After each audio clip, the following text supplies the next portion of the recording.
اور جانتے ہو ایک بار میرے آقا نے کیا فرمایا؟ ایک صاحب اپنی بیٹی کے نکاح کے لیے آئے تھے حضور کے پاس. کہا یا رسول اللہ فلاں صاحب سے میری بیٹی کا نکاح کر دیجئے. حضور نے فرمایا بلال کے بارے میں کیا خیال ہے؟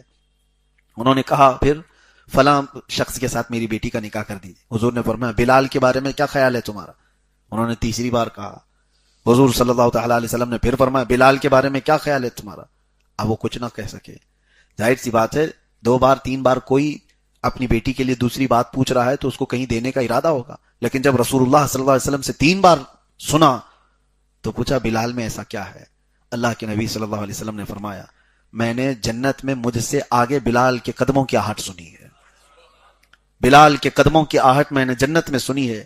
یہ بات سنتے حضرت ابوبکر صدیق نے کیا کہا تھا پتہ ہے؟ حضرت ابوبکر کہتے کاش میرا باپ بلال کا باپ ہوتا، میری ماں بلال کی ماں ہوتی، جو فضیلت بلال کو ملی ہو مجھے مل گئی ہوتی. اللہ کے رسول نے فرمایا کہ مجھ سے آگے میں نے بلال کے قدموں کی آہٹ جنت میں سنی ہے. یہ حضرت بلال سے پوچھا بھی گیا تھا کہ آپ ایسا کیا کرتے ہو کہ آپ کی آواز، قدموں کی آواز جنت میں آتی ہے؟ حضرت بلال نے جو کہا وہ آپ سب کے لیے بھی ہمارے لیے بھی. وہ کہتے ہیں ہر اذان کے بعد میں 2 رکعت نفل پڑھ لیتا اور کبھی بغیر وضو کے رہتا نہیں.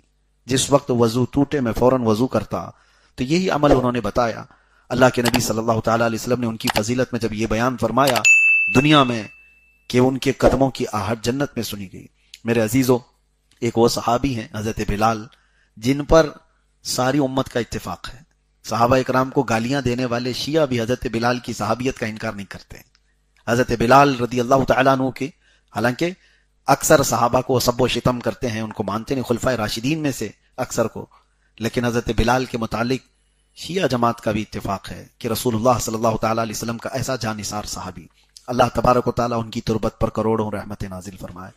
بلال جیسا عشق ہو تو پھر چاند بھی رشک کرنے لگ جائے، اور غلامی ہو تو ایسی غلامی ہو جس پر پوری دنیا کو ناز ہو. اللہ کے نبی صلی اللہ تعالیٰ علیہ وسلم کے دربار کی نوکری وہ دنیا بھر کے بادشاہت سے بہتر ہے. میرے آقا صلی اللہ تعالیٰ علیہ وسلم کی بارگاہ میں حضرت بلال پہنچ کر کس مقام پر پہنچے؟ میرے عزیزو، حضور کی محبت میں کھایا ہوا ایک زخم بھی رائے گا نہیں جاتا. ایک بات یاد رکھو، محبت مصطفیٰ میں ملے ہوئے زخم تمہیں آسمان کی بلندیوں پر لے جاتے ہیں.